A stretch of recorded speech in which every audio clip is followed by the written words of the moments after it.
Então é isso. Seja muito bem. E eu terminei a reunião ontem. Pessoal, uma reunião longa, eu tive uma reunião gigante com a galera. Aí terminou a reunião. Galera, então é isso, obrigado. Bora até o próximo episódio e bora conscientizar. A galera rachou o bico. Eu já falei isso também.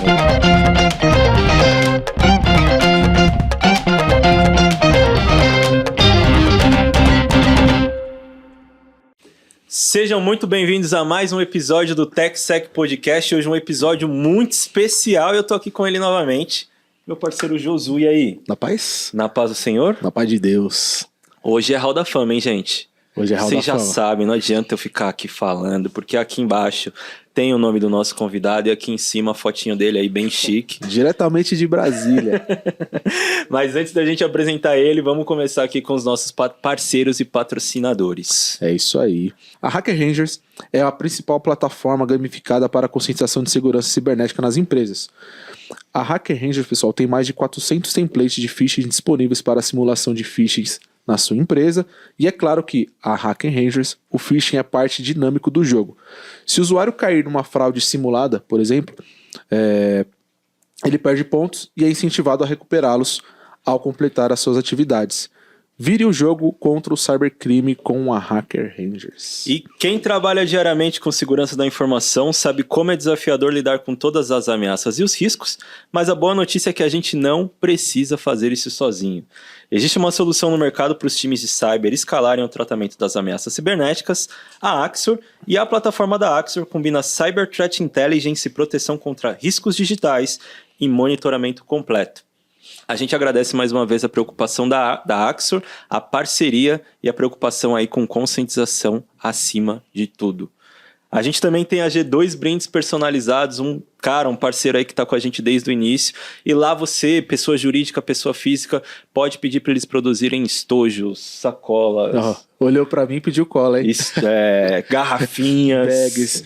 Paradas pra piquenique, boné, camiseta, tem tudo. Chama os caras que eles vão dar uma moral pra vocês. Os caras são bons. Gente, olha, tem cupom de desconto do TechSec Podcast. Só fala lá com o Guilherme, com o que quer. Fala, olha, vi lá a G2 no TechSec Podcast, me dá um descontinho que eles vão dar com muito carinho pra vocês. E fechou? Compartilha com a galera. Eles fazem umas paradas de qualidade altíssima. É muito massa mesmo. Pro evento, tanto pessoal, churrasco aí de família, é bem legal mesmo. E a gente vai pro nosso convidado do dia agora. Bora falar dele, o brabo. Antes de falar o nome dele, que o nome dele já tá aqui, como o Gustavo falou, você já sabe, mas a gente tem esse momento de introdução. Então bora falar do nosso convidado. Ele, hacker profissional. Tadam! Hall da Fama de Segurança do Google. Ele vive para encontrar falhas. Segura o B.O. Ensina de graça. Isso aqui, a gente estava conversando sobre isso aqui. Aproveitem, tá? O material que está disponível lá, porque... Exatamente. Fala aí, bastidores.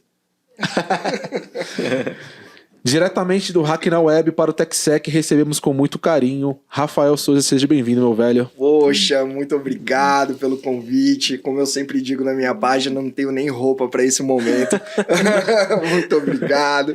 Nossa, uma honra para mim imensa estar aqui com vocês, depois de tanta gente boa. Eu aqui, que sou o menor de todos. Também, cara. Muito gente boa. Obrigado, pessoal. Eu lembro, Rafa, que a gente tinha aberto uma enquete lá no Instagram, e aí muita gente colocou hack na web. Aí eu fui lá e falei, vou marcar ele, né? Vai que, né?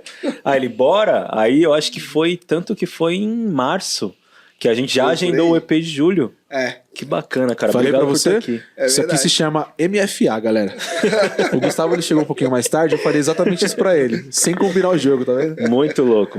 Parabéns. Obrigado e parabéns aí pelo profissional, cara, que você é sem palavras. Obrigado pelo convite. Espero um dia ser bom como vocês acham que eu sou. Que isso, cara. Negativo. Você é um profissional, faz um trabalho muito bom. A gente pode deixar aqui depois o arroba do Hack na Web. Trabalho sensacional, cara. Parabéns. Antes da gente começar os trabalhos, por favor, presente do TechSec. G2 Brindes, Hacker Rangers, bombeta aí, ó. Aí. A gente já viu que você gosta de boné, então tá certinho. Que massa. Mais Pode um abrir convidado. agora, não? Pode, claro. E mais favor, um fica à convidado vontade. com boné, né? Exatamente. Tá o seu subindo segundo... seu SL, seu KPI. KPI. É. Tá subindo. Muito massa. Ah, que legal. Eu via os convidados com essa caneca, eu queria uma também. E essa, Pô, Rafa, já é que a nova, massa. porque é a nova identidade visual do TechSec, viu? Que legal, gente. Já mudou. Vários adesivos. Bem Massa. legal. Muito obrigado, O Gustavo pessoal. bem falou. Esse daí é a identidade nova do TechSec.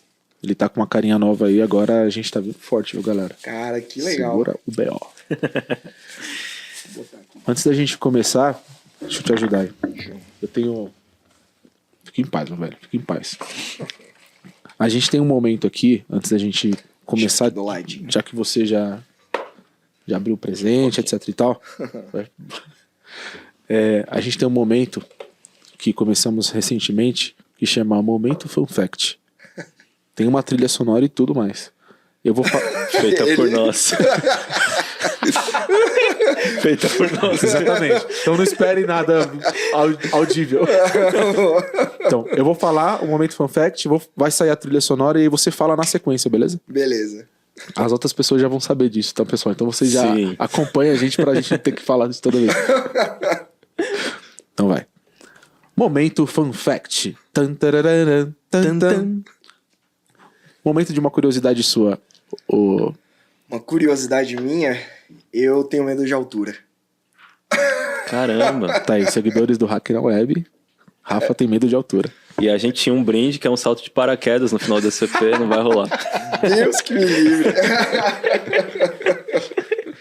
Ô, Rafa, a gente sempre começa, como você já é um ouvinte aí, um telespectador assíduo, querendo saber um pouco mais sobre as pessoas, e não sobre o profissional. Então, antes do Hacking na Web, como foi sua trajetória até acessar aí as áreas da tecnologia, da segurança e do hacking? Bem, eu sempre fui uma pessoa, assim, uma criança muito curiosa, desde sempre, né? Então, era muito normal eu desmontar as coisas do meu pai, por exemplo, máquina fotográfica e tal, para ver como funcionava, e obviamente eu nunca conseguia montar de volta. Ou então os meus brinquedos, né? Perdi vários brinquedos dessa forma e tal. Sim. Então, eu sempre quis entender como as coisas funcionavam. Depois de um tempo, um primo meu, a mãe dele comprou um computador. E sempre que eu ia lá, eu ficava mexendo nesse computador. Destruí o computador dele várias vezes também. Mas ele nunca me proibiu, né, de continuar mexendo. Então, eu comecei a querer entender como funcionava um computador, né? Como que você digita um endereço e ele acessa, como funcionavam na época, né, os bate-papos de Mirk e tal. E aí, quando eu tinha 14 anos, apareceu um projeto de iniciação científica para aprender alguma área, né? Então tinham várias áreas, inclusive uma de montagem e desmontagem de computadores, tinha de desenvolvimento web e programação também, entre outras áreas. E aí eu escolhi várias, né? Mas para eu conseguir fazer todas as matérias as disciplinas que eu queria, eu precisava ter uma nota muito alta lá no meu bimestre, né, de escola. Mas eu nunca fui um bom aluno, então eu não tinha nota. Mas eu insisti bastante e eles liberaram. E aí eu fiz montagem e desmontagem de computadores e fiz programação Pascal, né? E com 14 anos eu comecei a programar. Além disso, assim, eu sempre fui muito de ir atrás da informação, né? Então a minha mãe e o meu pai são aposentados da UNB, né, a Universidade de Brasília. E como eles trabalhavam lá, eles poderiam pegar mais livros na biblioteca e tal, então eu era um rato de biblioteca. Então lá eu aprendi a programar em C, né, lá lendo livro na biblioteca. Tinha alguns livros de tipo... Aprenda a ser você que veio do Pascal, sei lá, algumas coisas assim. Legal. E aí eu fui aprendendo desse jeito. tinha uma série de livros lá que foi provavelmente, eu acho que foi o primeiro livro de hacking, de fato, que eu li, que é aquela série Hackers Expostos, da capa vermelha. Sim. Que legal. Então, lá na UNB tinha. Cabuloso falou desse livro aqui, esse livro eu li também, verdade. muito bom. Verdade. E ali eu comecei a ler, eu achava muito interessante. E aí, depois disso, eu comecei a visitar sites, né, atrás de informações. Então, tinha um site antigamente, que infelizmente ele não existe mais, mas quem tiver curiosidade pode entrar no Wayback Machine lá, é o txt.org, né? Ele era um site que era como se fosse um Wikipedia, assim. Né? Qualquer um poderia colocar qualquer texto lá. Qualquer um, sem nenhuma restrição. Né? Então, por exemplo, na minha 8ª série, o meu projeto de ciências foi sobre bombas. Caramba, Pois é. pegou bem leve, né? E o meu professor de química estava orientando, tá? Então, e muito do conteúdo que eu peguei para o meu projeto, eu peguei desse txt.org, né? Lá tinha como fabricar bombas, por exemplo. Caramba. E tinha também sobre ataques, tinha sobre como você se virar numa briga de rua, e tinha coisas tipo de filosofia, então assim, não tinha nenhum filtro, né? Então lá eu consegui muita informação também. E em várias línguas, né? Tinha em português, tinha em inglês. Em português, na minha época, o conteúdo era muito ruim, era muito fraco, né? Então, uma coisa que me ajudou bastante assim no meu início foi saber inglês, né? Então eu conseguia pegar artigos de fora, né? Como eu estava falando mais cedo, da revista Frac, né? Participava de Mail Lists, né? Da Security Focus, entre outras. E foi assim que eu fui aprendendo, né? Lendo livros, lendo artigos, praticamente sozinho, né? Porque eu também não tinha conhecimento o suficiente para interagir com ninguém. Então eu só absorvia o que eles diziam, tentava reproduzir. Na época não existiam VMs também, né? Então eu quebrei o meu computador depois, quando minha mãe comprou um Pentium 3 de 56 MB de memória. Era 64 mais 8 eram compartilhadas com a placa de vídeo. Então eu ferrei o computador da minha mãe muitas vezes também. Foi assim que eu aprendi Linux, né? Instalando. Antigamente tinha uma revista chamada PC Master, que todo mês vinha uma distribuição Linux diferente, né? Então todo mês eu testava uma distribuição nova, né? E aí eu conheci o antigo Mandrake, que hoje não existe mais, Conectiva, que também não existe mais, que era uma distribuição brasileira, o Kurumin, que também não existe mais, mas era uma distribuição de boot, e o Slackware, né, que eu sempre falo que é a distribuição que mais me ensinou, né? Hoje o que eu sei de Linux é por conta do Slackware, realmente. Então foi assim, né? E assim eu comecei a estudar com 14 anos, e o meu primeiro emprego na área de segurança foi mais ou menos uns 8 anos depois, né? Foi com 22, 23. Você já começou na área de segurança? Não, eu comecei na área de suporte, né? Então eu ia e atendia o usuário, né? Arrumava computador. Aquele padrão de início, né? Exato, exatamente. Ganhando menos que um salário mínimo. Sei como é esse suporte. Não, eu sempre falo que assim, o meu primeiro emprego foi de estagiário, né, no Ministério do Desenvolvimento Agrário, lá em Brasília. Lá em Brasília, as coisas giram ao redor do serviço público. Sim. Né? Então, estágios, etc., sempre tem alguma coisa do governo no meio. Então, os meus primeiros estágios, e eu sempre falo que boa parte da minha vida profissional estava envolvida no governo de alguma forma. Então, no meu primeiro estágio foi no Ministério do Desenvolvimento Agrário. Eu ganhava incríveis R$210. Loucura, né, velho? E eu trabalhava de 8 a meio-dia. E aí depois eu consegui um estágio no TJDFT, né, no Tribunal de Justiça lá do Distrito Federal. E aí eu ficava de 1 às 5, né? Então eram mais 4 horas e eu ganhava outros impressionantes R$ 410. E aí no total dava R$ 600, já dava para comprar uma coxinha na rodoviária. Ô, Rafa, Bom demais. a gente falando de valores, aproveitando que estamos no assunto valores, é muito louco isso, né, meu velho? Sim. Às vezes eu olho lá pra trás também e falo, caraca, cara, muito louco. Enfim, mas aproveitar que a gente tá falando de valores, recentemente você fez um vídeo falando também de valores, mas fugindo aqui um pouco desse assunto do seu início. Falando justamente da mudança que teve do valor de resgate de um ransomware lá no início e a diferença que tem agora, né? Você até deu o exemplo lá do exemplo que teve na Render e tal. A gente não sabe nem qual que é o valor que foi, que a gente sabe que foi muito alto. A gente vê que muitas empresas pagam para ver. E aí, com base nisso, eu tenho 2 perguntas.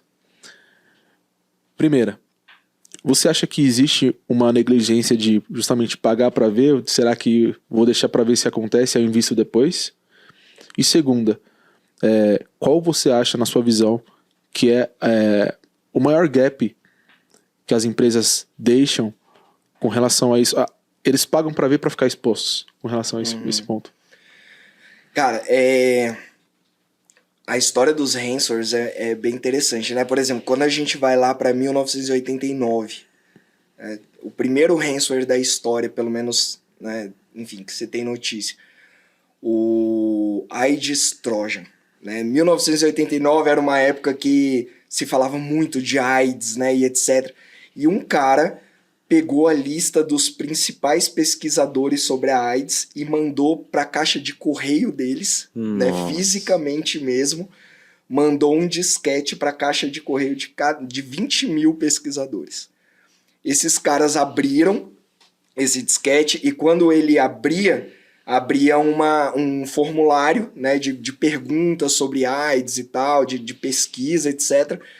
Depois de 90 boots no computador, aparecia uma mensagenzinha dizendo, PC Cyborg, se eu não me engano, PC Cyborg, você precisa pagar, era $190, se eu não me engano, uma licença anual, ou 390 para uma licença lifetime. E aí a pessoa pagava e mandava para um endereço específico no Panamá. Né? Isso em 1989. Aí a gente vai para 2017 e a gente vê o WannaCry, por exemplo. Sim. Né? O WannaCry que explorava uma vulnerabilidade até então Zero Day, né? O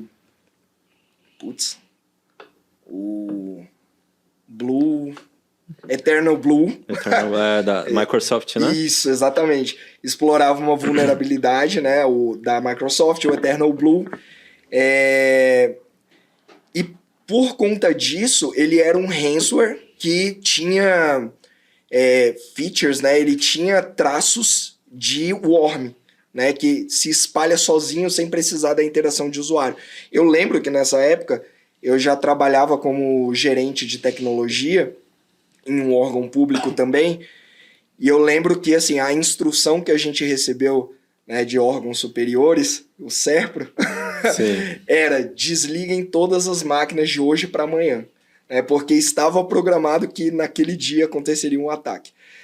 E o resgate, né, do WannaCry era incríveis $300, né? Para os padrões de hoje é nada.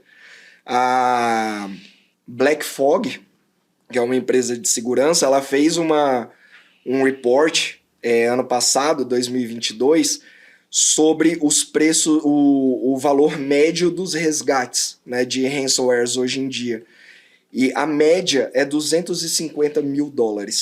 Né? Então, passando para reais... Subiu de uma forma bem legal, né? Passando para reais, dá mais de 1 milhão aí.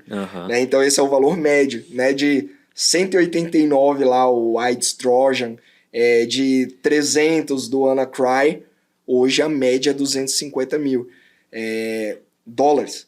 Sim. E se a gente pegar o caso da Renner, por exemplo, né, a gente vê que especularam, né, que estava na casa de R$1 bilhão. É um valor surreal. E aí, quando um ataque de ransomware acontece, existem duas possibilidades, basicamente. Né? Se a empresa não tomou cuidados antes, e já eu vou falar sobre isso, ou ele paga, ou ele tenta recuperar de alguma forma. Né? Alguma empresa, tipo Kaspersky, etc., talvez tenha soltado um decryptor, e se você der sorte, né, vai ter lá. O que é uma grande minoria dos casos. Né? Assim, é a grande minoria.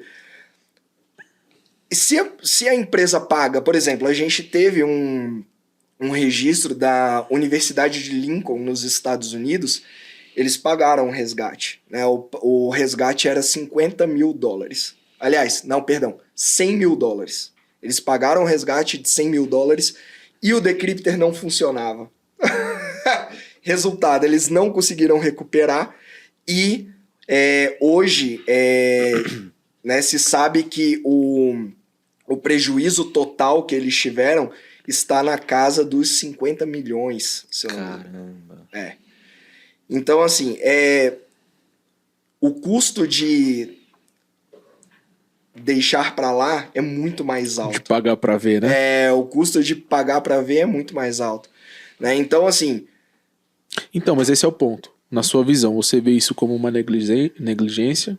Uma visão minha, tipo assim, ou é falta de budget, porque assim, o valor tá crescendo, não para de crescer, como a gente vê aqui, né? O ransomware é a bola da vez. Sim. E aí, se você não tá protegido, de novo, o assunto não conseguiu ser defendido lá pro board executivo, segurança, não sei, o risco não foi bem definido. Você vê nessa linha, Rafa? Eu acho que, assim, as empresas, o time de segurança, de forma geral, elas sempre foram um custo. Né? Assim, as empresas sempre viram como um custo e muitas vezes desnecessário. Sim. Né? Porque, inclusive, não lembro o nome dela, mas a escritora, a CISO da Oracle, ela escreve no livro dela que assim, o time de segurança sempre foi o pessoal chato. Né? O pessoal chato e caro. Né? A gente custa muito caro. Então, às vezes é porque realmente a empresa não tem dinheiro. Mas eu acho que a maioria das vezes é porque ela não vê necessidade mesmo. Uhum. Então a gente pode classificar aqui como negligência. Total. Porque, cara, é bizarro. Mesma coisa eu falar assim, eu vou construir uma casa e não preciso de portão. Não tem necessidade de portão. Aí entra tudo, na verdade, né? Entra essa questão de você ter estruturas de governança, de conscientização para evitar com que a pessoa tudo que ela vê ali, ela clique. Existe uma educação também, né? Sim, não, total. A conscientização... Defender a conscientização. Exato, pô. Gente, ó, tamo junto. A conscientização é muito importante, né, nesse caso.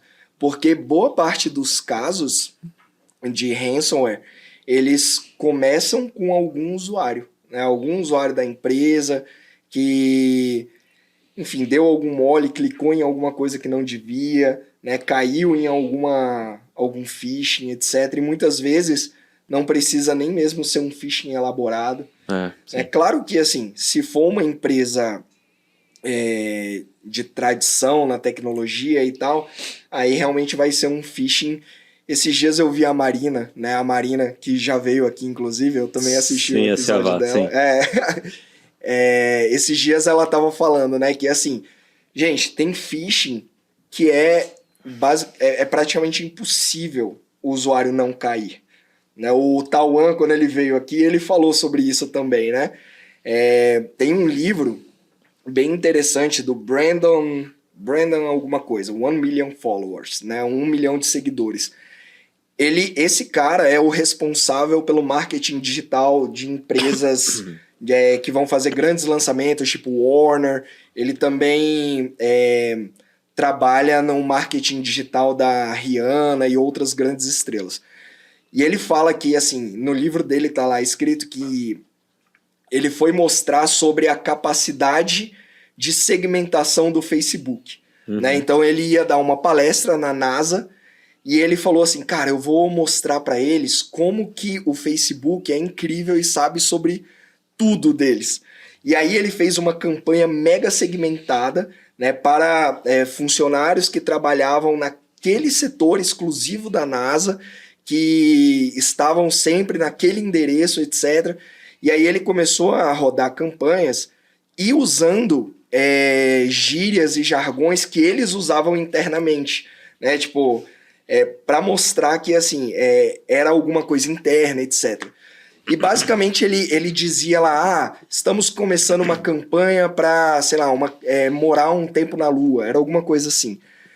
E aí ele ficou rodando essa campanha e depois de alguns dias ele mostra que, assim, daquele setor bem pequenininho, ele conseguiu, se eu não me engano, 5 assinaturas, né, de pessoas que queriam participar dessa campanha e deixaram lá todos os dados dela, tudo que ele pediu. E aí ele foi para essa palestra na NASA e falou, gente, vocês são bastante treinados, mas olha só, quem é fulano de tal, quem é ciclano, e foi falando, né, e falou, vocês caíram numa campanha que eu fiz, né, de phishing, basicamente, e ele não é um cara de segurança, né, mas ele teve essa sacada de usar segmentação, etc. Então, quando a gente faz um phishing muito bem direcionado, é realmente muito difícil de um usuário escapar. Mas ainda assim, a maioria dos casos não são esses casos, né? Não são esses casos de APTs, né? Hackers que trabalham para Estado, para espionagem industrial. Não, a maioria dos casos é coisa boba. É tipo, baixa aqui para ver quem te segue no Instagram. Cara, eu recebo isso direto, todo dia. Ou então outro que todo dia eu pego. E me dá muita dó. Às vezes eu falo com minha esposa, eu fico realmente triste com isso. Mas tem muita história do povo que cai, por exemplo, eu juro, eu tava trabalhando pra Amazon, né? Eu tava lá curtindo as coisas e eu tinha que ficar dando dinheiro. E, cara, eu recebo uma história mais triste que a outra.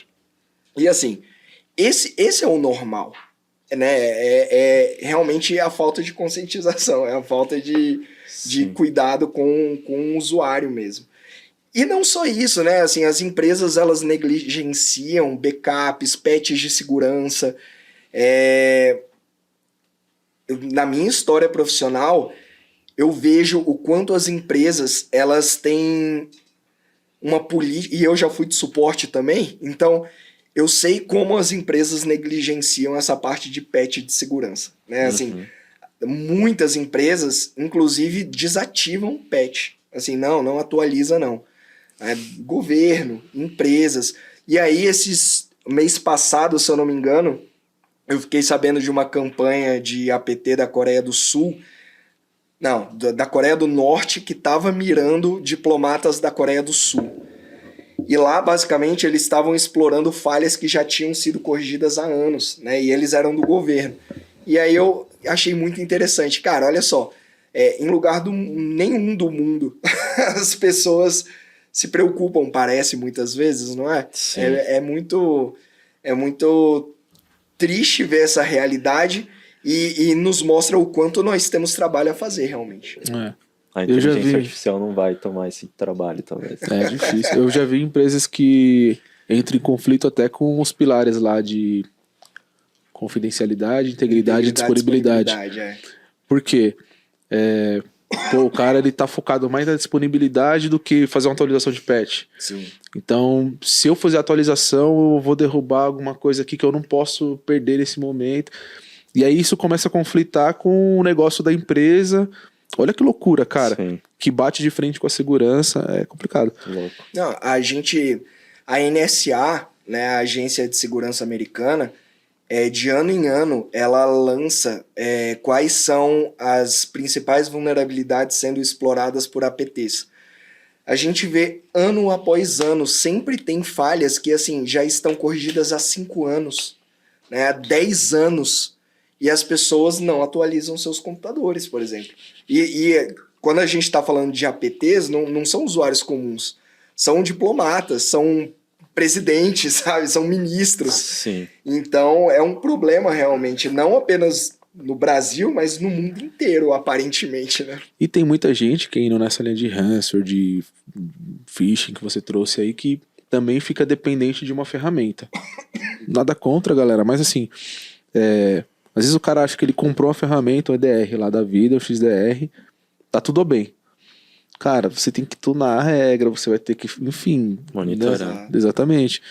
E aí você fica só refém da ferramenta, cara, e aí isso aí é bizarro. Exatamente o que você falou agora da IA. Você precisa de uma pessoa pilotando aquilo, sabe? Exato. Uhum. Sim, e as ferramentas, elas também têm falhas, né? Assim, também Exatamente. tem códigos. Exatamente. Precisam ser atualizadas. Precisam ser atualizadas. Eu lembro, por exemplo, antigamente, alguns firewalls... Firewall, de forma geral, ele tem uma preocupação muito grande com o que entra, mas muitas vezes não tem uma preocupação tão grande assim com o que sai da rede. Né? Então, tinham alguns firewalls antigos que bastava você inserir uma DLL, por exemplo, no processo para você conseguir comunicação livre. Né? Porque aí a comunicação era originada pelo firewall. Uhum. Né? Então, muitas vezes, assim... É exatamente isso que você falou, né? Não basta ter a ferramenta lá. Né? A ferramenta é apenas um ponto no ecossistema de segurança, né?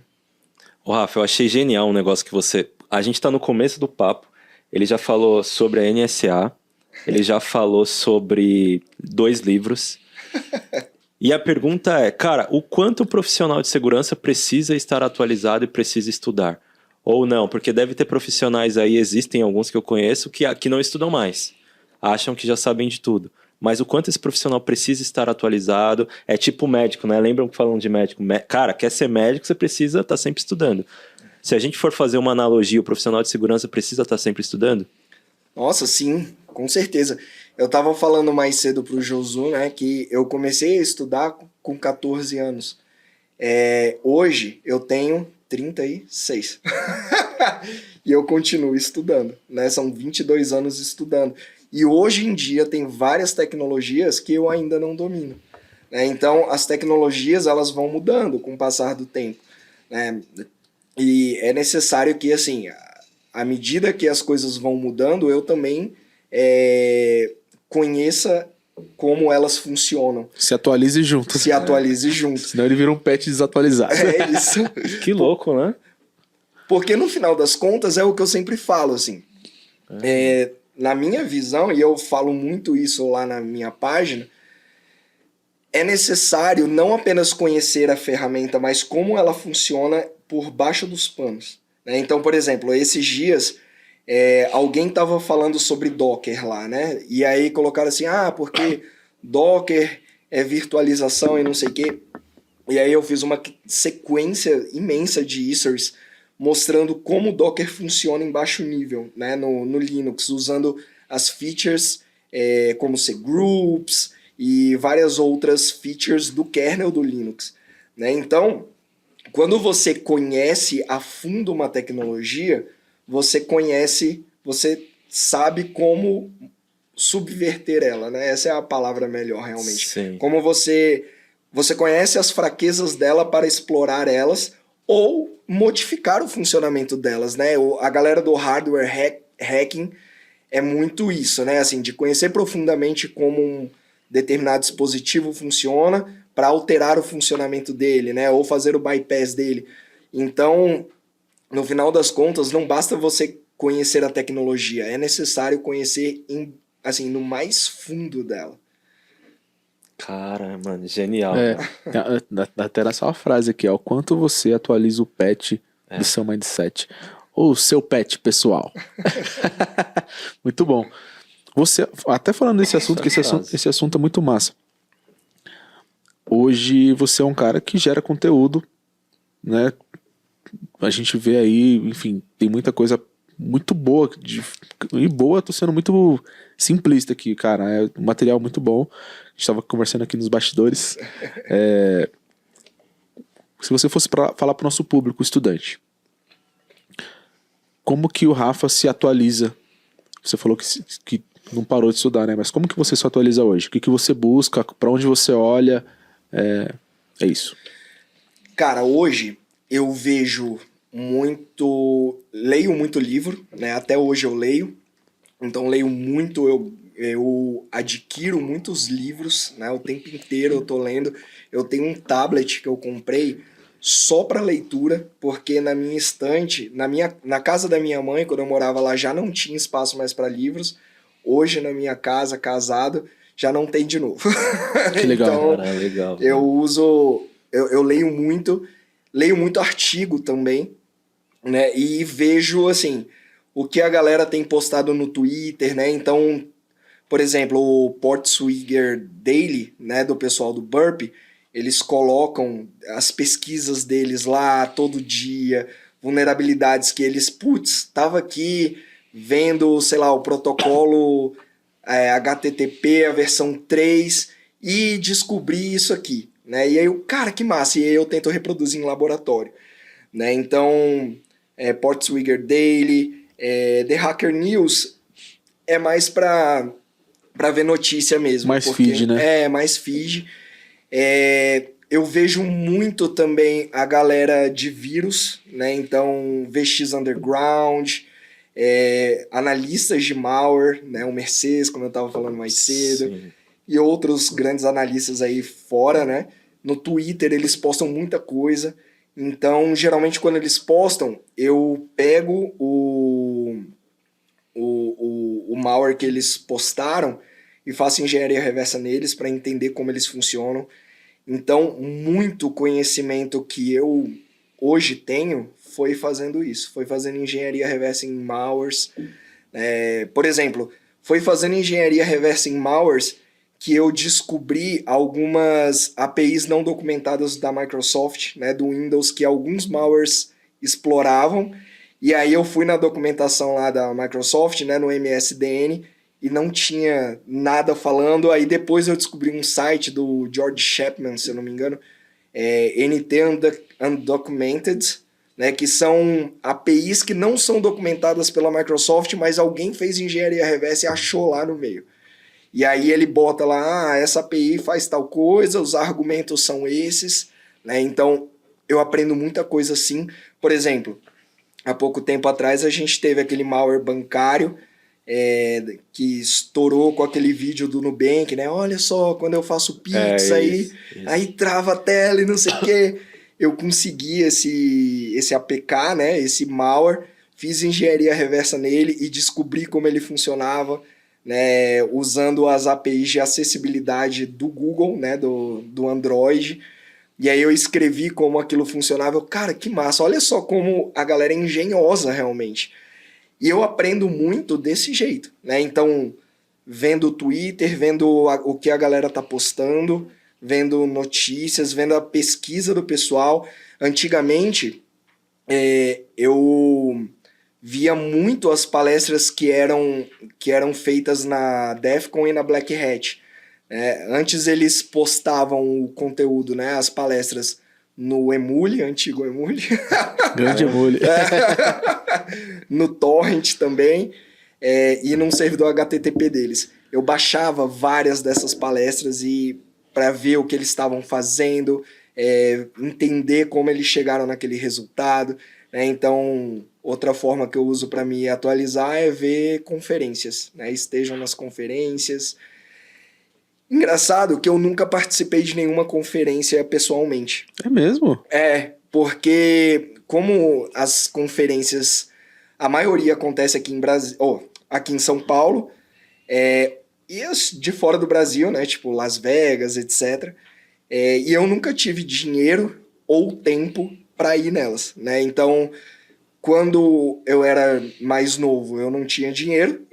E quando eu comecei a trabalhar e tinha dinheiro, eu não tinha mais tempo.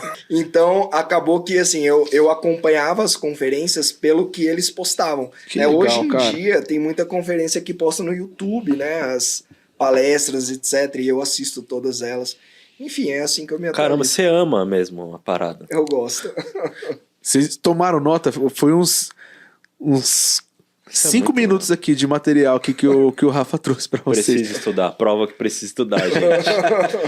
Ô Rafa, até saindo um pouquinho da nossa pauta aqui, eu acabei de falar que você faz um trabalho muito massa, mas fala pra gente de onde que saiu essa ideia, porque você faz um trabalho de conscientização, cara. É conscientização total, Também, né, Gu? sim. de um assunto que a gente estava conversando também, que é totalmente nichado. De onde que nasceu a ideia de falar, pô, eu vou falar de segurança ofensiva, falar de cyber aqui no Instagram, numa ferramenta que tá todo mundo fazendo dancinha, agora mudou a plataforma, mas você trouxe um outro assunto totalmente necessário para uma plataforma que, teoricamente, está aberta para todos. É.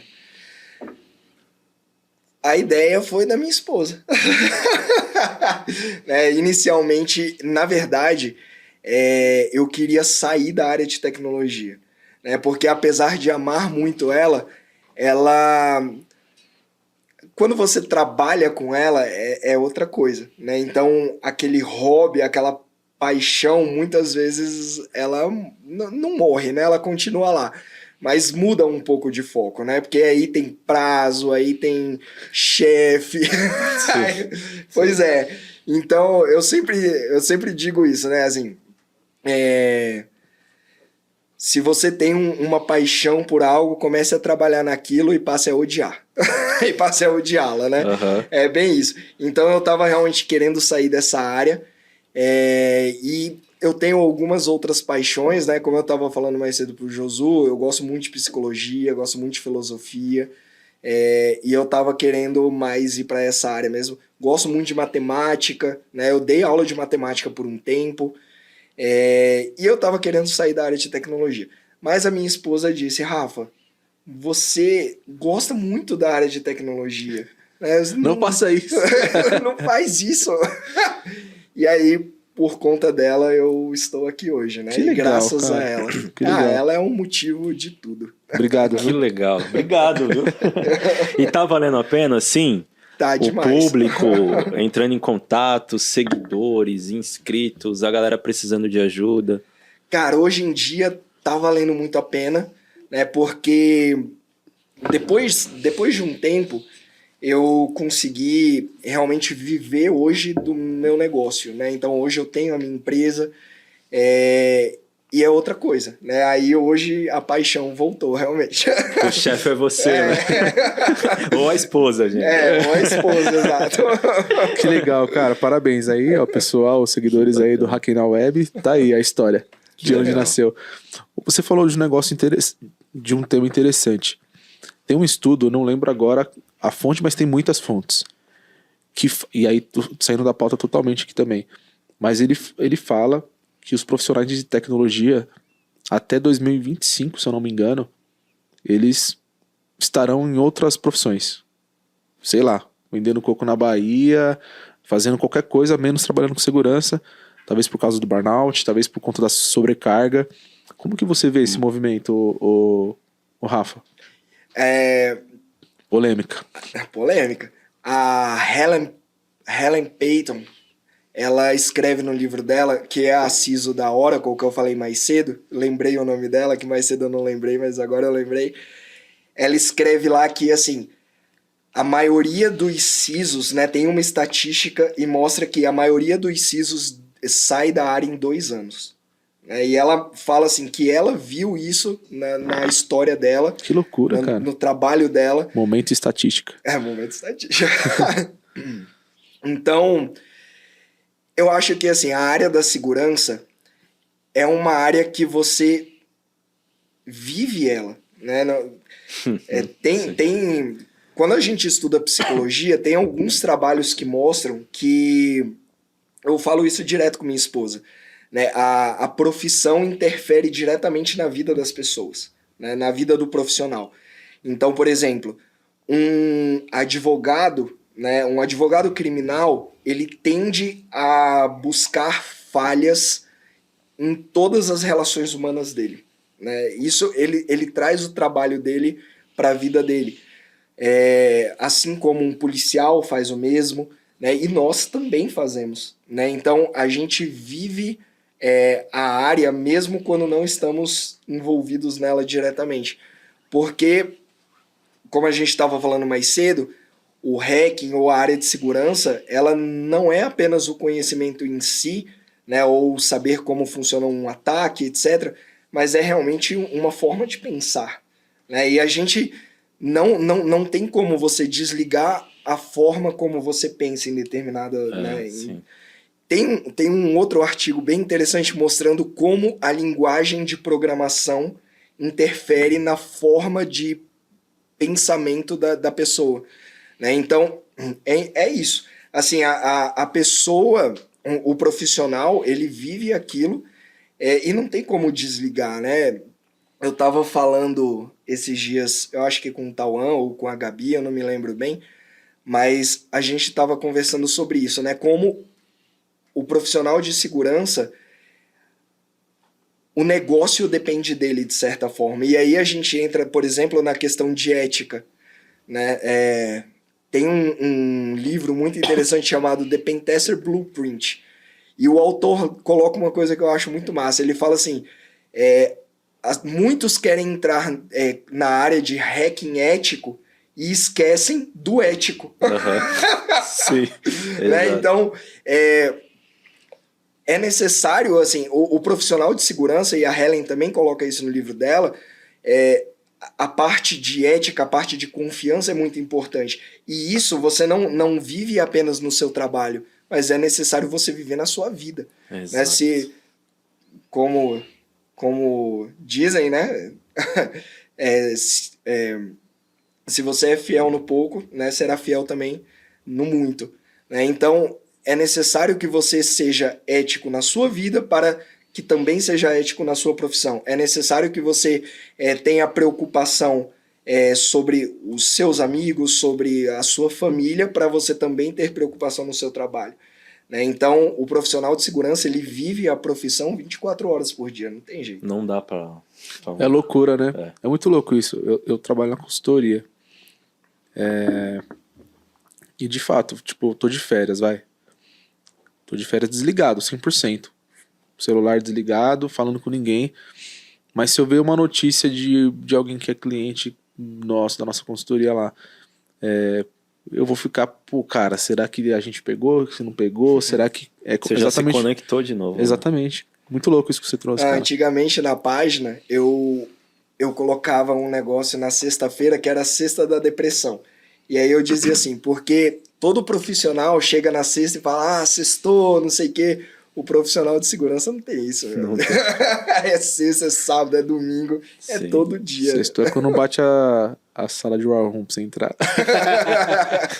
Ô, Rafa, cara, eu não posso deixar de fazer essa pergunta. Eu já fiz pro Anquises, já fiz pro Tauan, já fiz para outras pessoas que vieram aqui no TechSec também.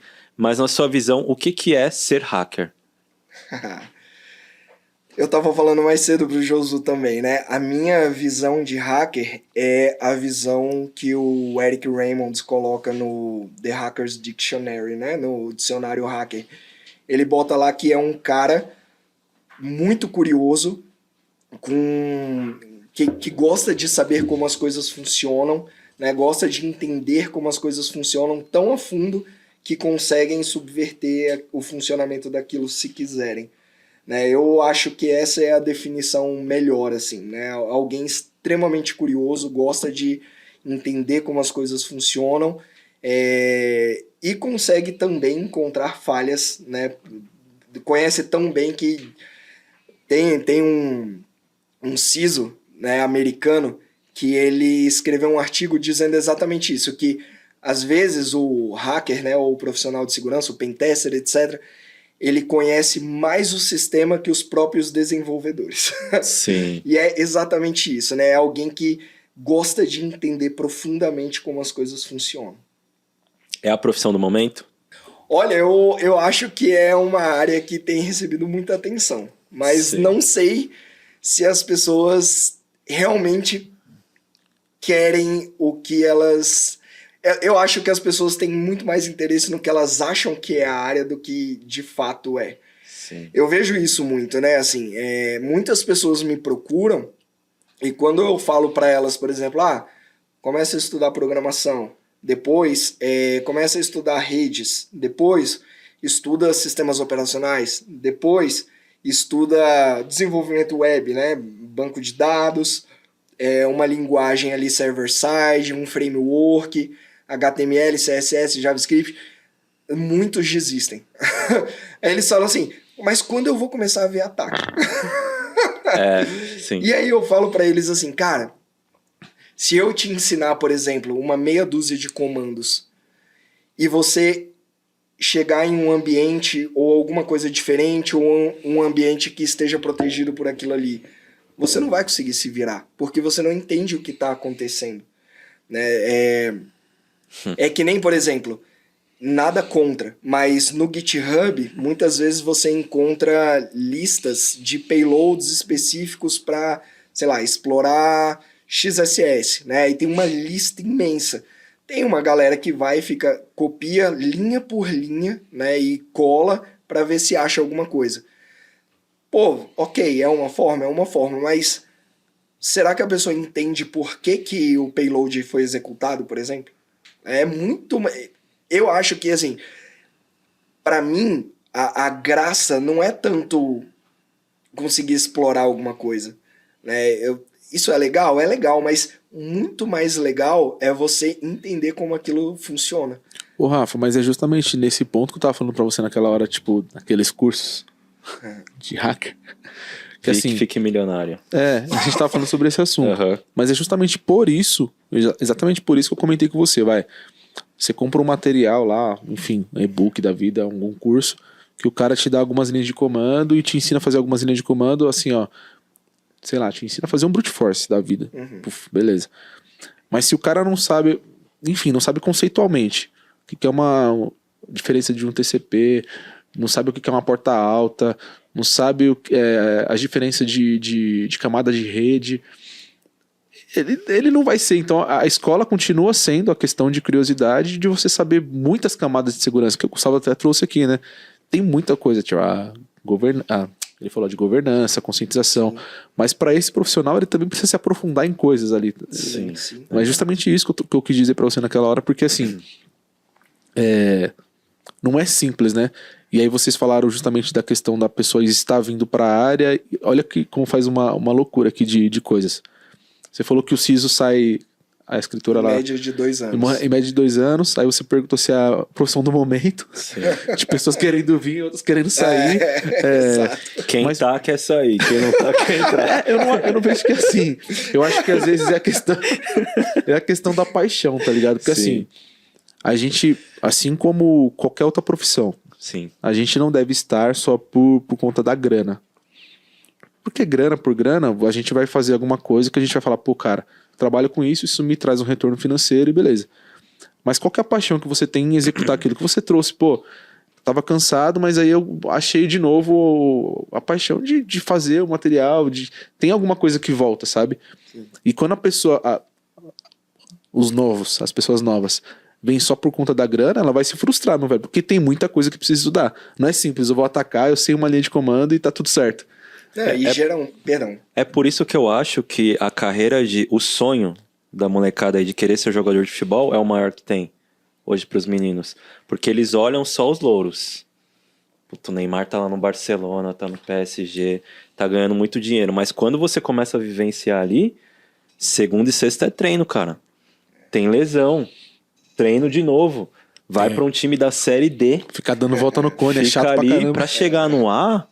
E ganhar muito bem demora muito. E o percentual de atletas que ganham muito é muito baixo. É muito baixo. Exatamente. Exatamente.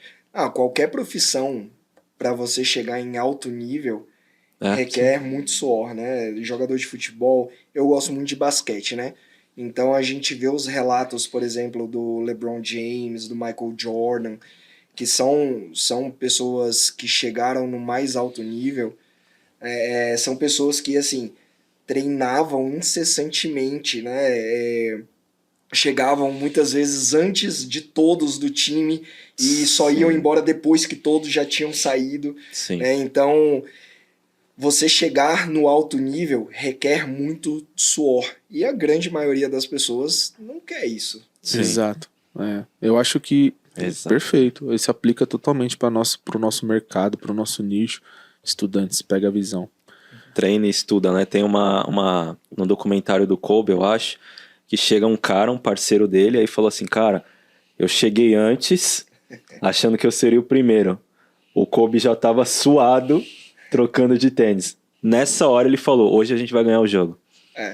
Até o Kobe, ele é um um super exemplo disso, né? Eu sou do Lakers, então Kobe pra sempre. O Kobe, assim, tem tanta história dele, né? Da mentalidade, né? Tem aquele negócio da mentalidade Black Mamba, que era a mentalidade do Kobe, realmente. Eu até arrepio quando eu falo, nossa, o Kobe é demais. O Kobe, ele chegava antes, como você falou, teve um jogador que ele deu esse relato, né? Ele era novo e aí ele falou, vou impressionar a galera, vou chegar 1 hora mais cedo do treino. Ele chegou, o Kobe já estava suado. Aí o Kobe falou assim, você nunca vai chegar lá, nunca. Aí ele falou, ele ficou com muita raiva, ele falou, amanhã eu vou chegar 1 hora, né, 2 horas mais cedo. Chegou, o Kobe já estava lá suado. No dia seguinte ele chegou 3 horas mais cedo, o Kobe já estava lá suado, né, então... E o Kobe foi um dos maiores de todos os tempos, né? Exatamente por isso. Porque realmente a vida dele era ser melhor a cada dia. Tem inclusive uma história muito legal da filha dele. Olha como o cara era, como ele era. A filha dele jogava, né? E ela tava no time da escola lá e tal, né? Time de escolinha. E aí a filha dele, o time da filha dele tomou uma surra. Tomou uma surra, assim, e as meninas do outro time ficaram zombando dela. E aí a filha dele ficou muito triste, aí o Kobe falou, eu vou treinar vocês. Ele treinou essas meninas, e no ano seguinte, elas ganharam, eu não lembro, sei lá, era de 98-1, a 2, né? 98-2. E aí depois ele tirou uma foto com as meninas, elas no placar, por elas terem esmagado o time adversário. Essa é a mentalidade do Kobe, né? De assim, dar o sangue, é isso. Mas, então, vocês viram, olha que exemplos legais aqui que a gente tem de algo que é na prática, funciona na prática e se aplica aqui pra gente. Tem que ter paixão, cara. Vir só pela grana, tem que ter um motivador ali, né? Que fala, cara, eu vou ser quero ser o melhor profissional, e aí não é fácil, não é 6 meses, galera. Não, nem 3 meses. Que legal, cara, que legal. E por que gratuito? Por que você pensou assim, cara, eu não vou cobrar isso aqui, isso é legítimo, quero ajudar as pessoas, vou deixar aberto para todo mundo? O meu Instagram, ele sempre foi... Porque assim, quando eu comecei, como eu estava falando mais cedo, né, o conteúdo disponível em português era muito ruim. E depois eu comecei a trabalhar na área, etc., mas ainda assim o conteúdo ainda era muito fraco. Né? Assim, claro, a gente já tinha excelentes profissionais, mas eu estava falando isso esses dias com o Mercedes, né? Mas os bons profissionais, muitas vezes eles não queriam compartilhar por N motivos, e assim, escolha deles, nada contra. Talvez eles realmente nem tenham tempo para isso, né? Totalmente compreensível. Que dá trabalho, né, Rafa? Exato. É totalmente compreensível. Ou às vezes a pessoa não tem uma didática, por exemplo, ou paciência, né? Porque, enfim, muitas vezes você vai receber perguntas, né? Assim, tipo... Como eu hackei o Instagram, por exemplo. Esse tipo de coisa. E assim, é necessário paciência, porque esse tipo de pergunta, elas vão chegar às dezenas todos os dias. E você respira fundo e segue em frente. Fez um botzinho lá pra responder isso aí? Não, mas eu já fiz um botzinho pra outra coisa. No Instagram. Quando eu sou muito fã de Matrix. Sim. Né? Infelizmente, eu acho que o 4 deve ser apagado da história dos filmes, mas quando ia sair o 4, eu criei um botzinho pra ser o primeiro a comprar o ingresso do filme. Sério? Aí eu fui o primeiro do Brasil a comprar. Caramba, que foda, cara. Aí eu postei lá o meu bot e tal, aí eu comprei pra mim, pra minha esposa, pra família inteira. Que massa, cara. Que legal, cara. Pois infelizmente o esforço não foi bem recompensado. Não, tem história pra contar, pô. Independente. É isso. Que legal, parabéns. Obrigado. Mas volta lá. Mas então, então a minha intenção quando eu criei a página foi realmente passar um conteúdo mais honesto, né, do que eu percebia que era necessário. Né? Ao invés de apenas falar de 1 ou 2 ferramentas, né, ou passar linhas de comando sobre... por exemplo, na nossa última viagem que eu fiz com a minha esposa, a gente foi para Morro de São Paulo e lá a gente ficou em um hotel. Né? E eu tava apenas com o meu celular, obviamente, e aí eu tava dentro da rede do hotel e tentei, assim, e pensei, pô, será que eu consigo alguma coisa dentro da rede do hotel? No final das contas, eu consegui tomar a rede inteira. E aí, com o meu celular, muitas pessoas me falaram, ah, Rafa, como que... Aí eu mostrei, tem um history fixado lá, como eu fiz passo a passo, né? Cada linha de comando que eu usei, cada ataque que eu fiz sem nenhuma ferramenta, usando só o Chrome, né? E por que que isso era possível? Porque eu sabia, ou não totalmente, mas eu tinha alguma consciência de como as requisições que estavam sendo enviadas pelo meu Chrome estavam sendo interpretadas no back-end do servidor. Sim. E como eu sei isso? Porque houve um momento que eu estudei desenvolvimento web, frameworks web, banco de dados, etc. E muitas pessoas me falavam, ah, Rafa, você podia só rodar, por exemplo, o SQL Map ou qualquer ferramenta assim. Eu falava, poderia, mas esse tipo de ferramenta, ela vai testar 1 milhão de possibilidades. Né? Então isso, quando chegar lá no servidor, vai ter 1 milhão de requisições de um único celular, no meu caso. Uhum. Né? Então, isso é quase uma árvore de Natal, assim, né? Piscando assim, oi, olha eu aqui. Então, eu queria fazer algo muito mais stealth, né? Muito mais escondido, realmente. E para você fazer esse tipo de coisa, é necessário esse conhecimento. Então, eu tento passar isso na minha página, né? Assim, conhecimentos base, né? O que é necessário estudar. Então, tem um history lá fixado sobre para iniciantes, se eu não me engano. E lá eu falo da importância de estudar redes, né, da importância de estudar sistemas operacionais, né? Então, por exemplo, eu já falei do Linux, como eu aprendi, o Windows tem um livro que ele é o guia do Windows, né, que é chamado Windows Internals. Esse livro, ele tem uma documentação de cabo a rabo de como funciona o Windows internamente. Uhum. Né? Então, você pode adquirir dessa forma. Outra forma que você pode adquirir, fazendo engenharia reversa no sistema operacional, usando o WinDBG, por exemplo, um debugger. Né? Então é importante você ter esse conhecimento, é importante você entender como funciona redes, né? Redes, web, sistemas operacionais, desenvolvimento, programação. Qual é a diferença, por exemplo, de uma linguagem, entre aspas, interpretada e uma linguagem compilada? Eu falo entre aspas porque nada impede que alguém, por exemplo, construa um compilador para Python. E aí, enfim. Mas, de forma geral, né, linguagem interpretada, linguagem compilada, como funciona, por exemplo, um Java, como funciona, por exemplo, um APK, né, um aplicativo do Android. Como eu faço engenharia reversa num aplicativo e encontro falhas num aplicativo de Android. Uhum. Né? Então, eu falo muito isso para o pessoal, assim, estude as bases. Né?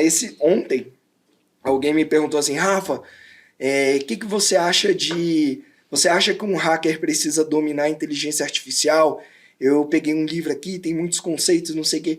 Aí eu falei para ele, olha, inteligência artificial hoje tem um foco muito grande.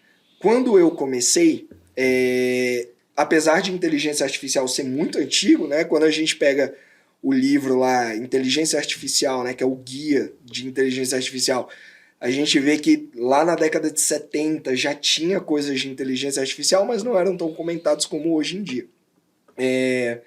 Quando eu fiz minha graduação em ciência da computação, a gente sequer viu sobre inteligência artificial. Sim.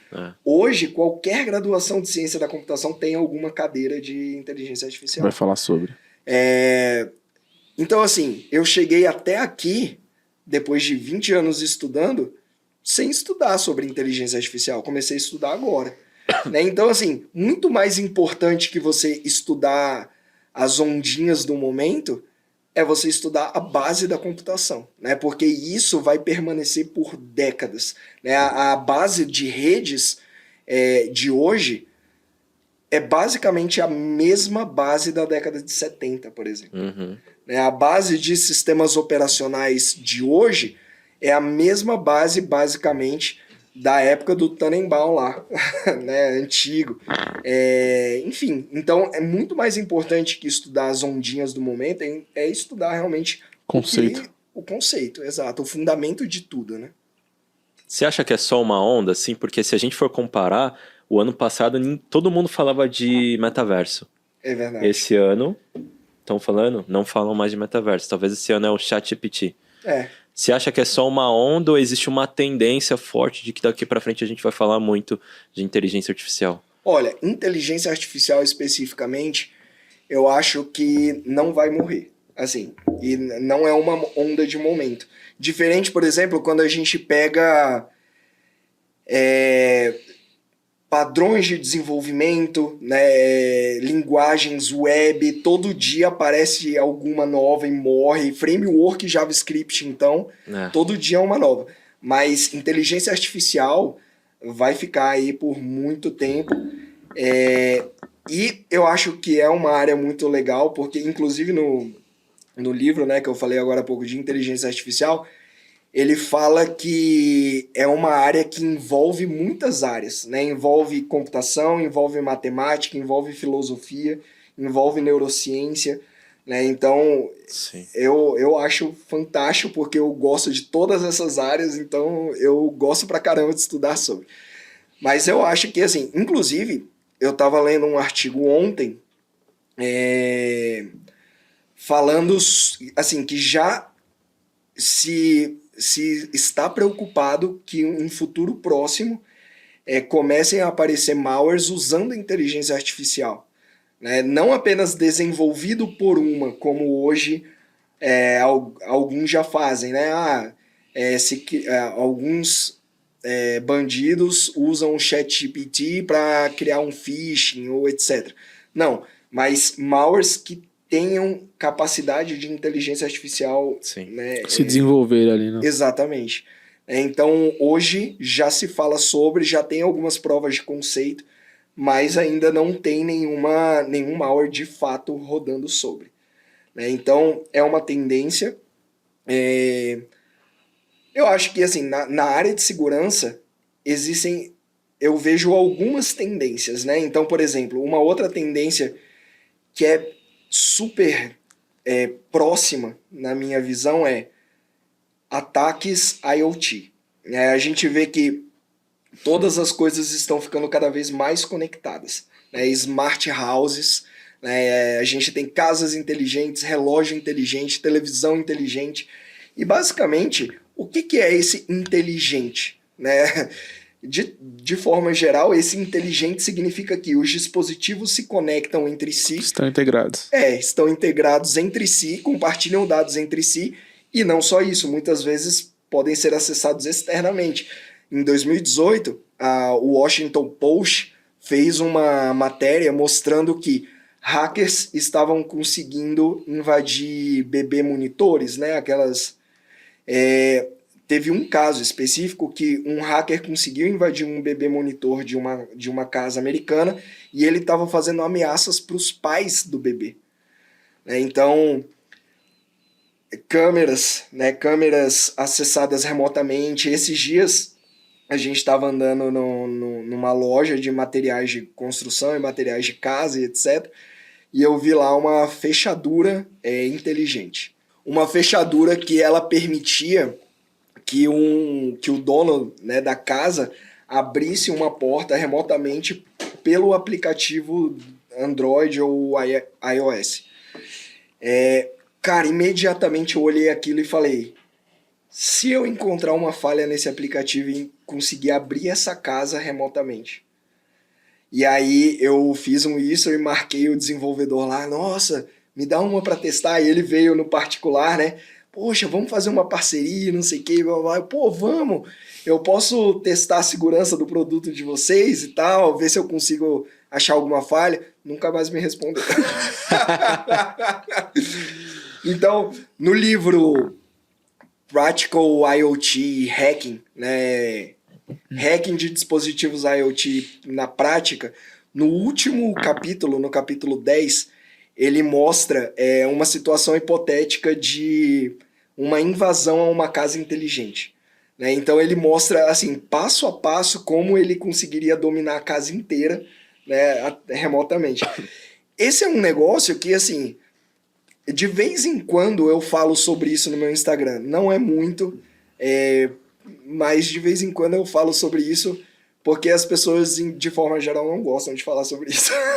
Mas de vez em quando eu toco na ferida. E assim, eu recebo directs de pessoas que trabalham em empresas de IoT e eles vêm falar comigo no particular: Rafa, essa semana eu atendi 3 casos de casa que foi invadida dessa forma, né? Tipo, usando vulnerabilidades de dispositivos IoT, por exemplo. A NSA, ela tem um guia de como você proteger, né? Como você proteger, assim, mas guia de segurança para casas inteligentes, né? Porque é um problema sério, assim, Sim. que ninguém fala sobre, talvez por mercado e etc., mas é um problema seríssimo, né? Então, eu acho que aí está também uma tendência. Outra tendência forte que eu acho é de hacking de carros inteligentes, né? Carros, eles também têm... Eles basicamente hoje são computadores que andam, né? E carregam pessoas. Tem autonomia, né? Exatamente. Então, um carro, ele tem uma rede de comunicação que roda dentro dele, né? Que é a rede CAN. Alguns pesquisadores mostram, né, diversas, como acessar essa rede, como manipular os dados que trafegam ali. Alô, Felipe Prado. O Felipe, ele mesmo. ele tá com uma palestra dessa, né? Sim, exatamente. Felipe Prado, eu ia falar dele aqui, que bom que vocês já falaram. Então, todo ano tem aquela competição de hackers, né, para invadir determinadas coisas, né, de determinados sistemas e etc. Ano passado, se eu não me engano, conseguiram hackear um Tesla, né, e o pesquisador ganhou lá o Tesla novinho, né, por ele ter conseguido invadir um carro. Então, outra tendência aí, e uma outra tendência forte que eu vejo é invasão de dispositivos mobile, né, celulares, etc. Porque hoje um celular ele tem tudo da vida de uma pessoa. Né? Tem banco, tem conversas privadas, tem dados bancários, né? E aí a gente vê os malwares se multiplicando. Então o mobile também vem forte aí, cada vez mais, né? Então essas são as tendências que eu vejo hoje, assim. Cara, ô Rafa, você é uma máquina, velho. Tem bastante Cara, coisa máquina. aí, né? Nessa cabecinha. Alto nível, velho. Alto nível, Josu. É muito Obrigado. louco. Eu fico pensando assim, cara. Esse negócio que você falou, eu reflito muito nesse lance do celular, né? Como é importante hoje a questão de segurança que a gente tá falando aqui agora. Tipo, a gente tá falando de negligência lá atrás. Mas, cara, como é importante, tipo, até as próprias pessoas, o consumidor final, o cara que é leigo no assunto de segurança, ele também estar por dentro. Tipo, olha que louco, né? Hoje em dia, sei lá, vacilar, meus pais falam assim, eu tenho que colocar o múltiplo fator de segurança porque eles já sabem disso, tá ligado? Sim, Olha como sim. tá avançando, né? Por conta das tendências que você tá trazendo aqui. Muito louco. Pra gente, a gente já tá chegando no final desse nosso papo. Mas antes eu tenho uma pergunta que é muito do público ali, de quem tá vivenciando essa história na internet, a gente também tá. Na tua visão, como que você vê a maturidade do brasileiro relacionado à segurança, à proteção digital? Boa, polêmica. Cara, na minha visão, é inexistente. Inexistente? De 0 a 10, sei lá. Eu dou 2. Caramba. Pro brasileiro, de forma geral, eu dou 2. Porque, assim, o que é o brasileiro médio? Né? O brasileiro médio é a galera que quer usar ali o celular, etc., não se preocupa tanto com segurança. E isso, assim, é como eu tava falando mais cedo, né? Eu recebo mensagens no meu direct todos os dias de pessoas, assim, dezenas de pessoas, e não, assim, desde pessoas mais de um poder aquisitivo menor, até, por exemplo, esses dias veio falar comigo um médico, né? Outro dia veio falar comigo um empresário, que ele estava falando que assim, ele botou mais de 100 mil reais num golpe. Que eu inclusive falei sobre isso com minha esposa, ela, cara, eu não acredito. O cara tava lá e assim, porque era tipo uma pirâmide, e eu ia colocar dinheiro e eu recebia, né? E aí eu fui colocando mais, só que aí ficou trancado. E aí ele falou, tem que botar mais. E aí o cara falou que ele botou 100 mil reais e não conseguia recuperar. E aí, há um tempo atrás, eu fiz uma análise de um site desses. Comecei, né? Eu não cheguei a terminar porque, enfim, apareceram outras coisas lá em casa para fazer. Mas eu cheguei a analisar sobre e eu falei para esse cara, olha, o seu dinheiro não está mais lá. Né? Ele tá aparecendo quando você loga. Só aparece no dashboard. Exato. Quando você loga, tá lá dizendo que tem 100 mil reais. Mas seu dinheiro, neste momento, já está na China. Aí ele, não é isso. Aí eu peguei, eu fiz o ruiz do domínio, né? E mostrei para ele, olha, esse domínio, ele tá lá na China. Bicho, teu dinheiro já evaporou, bicho. Ele, caraca, não acredito e não sei o quê. Esse é o normal, né? Pelo menos que eu vejo. Esse é o normal do brasileiro, assim. Como eu estava falando, desde pessoas simples, que não têm estudo, até pessoas com muito estudo. Né? As pessoas, de forma geral, elas, principalmente porque o atacante, ele sabe onde mexer. Né? Ele sabe, por exemplo... E na fraqueza, né? Exato. Né? Ele sabe que, por exemplo, o ser humano, ele tem a necessidade de ser maior, né? O ego e etc. Quando a gente vê as pirâmides de Maslow, né, na administração, a gente vê que os últimos níveis é exatamente isso. Né? É muito mais ego do que necessidades básicas. Então, quando um atacante ele sabe onde tocar, como eu estava falando mais cedo, a Marina disse, né? Quando o atacante sabe, é muito improvável que um usuário, independente de qual seja, resista. A gente vê aquele ataque do Twitter, que uma pessoa conseguiu acesso a diversas contas, etc., e depois foram investigar um cara da área de tecnologia que tinha acesso a uma ferramenta de administração de contas. Ele caiu num ataque de phishing. O cara da tecnologia caiu nisso. É exatamente isso. Quando o atacante... Acha a sua vulnerabilidade. Exato. É exatamente isso. Perfeito. Perfeito, velho. Alguma mensagem final? Estudem. O caminho não é fácil, mas vale muito a pena. Muito bom. Curtiu? Curtiu o papo? Gostei Cara, demais. eu amei, velho. Obrigado. Obrigado mesmo. Isso, Obrigado eu que pela sua agradeço energia pelo também, convite. cara. A gente sempre fala do lance da energia. Você é um cara que tem uma energia muito boa, cara. Valeu. Obrigado. Até a distância. Parabéns mesmo. Você é um cara excepcional, meu. Obrigado mesmo. Eu não tenho nem roupa pra esse momento. Obrigado. Para com isso, mano. Obrigado mesmo, Rafa. Faço das palavras do Guá minha. Obrigado pelo papo que a gente teve antes aqui. Obrigado por ter vindo de tão longe. A gente vai se ver no sábado. Vamos. Sim. Foi um prazer. Eu acho que esse episódio vai ser especial não só pra nós, mas pra galera que vai ouvir, que está ouvindo, na verdade, e está assistindo. Exato. Gente, é isso. Não deixe de se inscrever no nosso canal, de compartilhar, de curtir. Pessoal aí do @HackNaWeb oficial, né? Isso. Cara, obrigado aí também por todo o apoio de vocês. Alguns já seguem a gente lá, então, Rafa, obrigado também. Gente, é isso. Até o próximo episódio e... Bora conscientizar. É isso. Valeu, gente. Tchau, tchau. Tchau. Tchau. Cara, muito legal. Muito legal mesmo. Pô, eu que agradeço. É uma máquina, Rafa. Você é diferente, cara.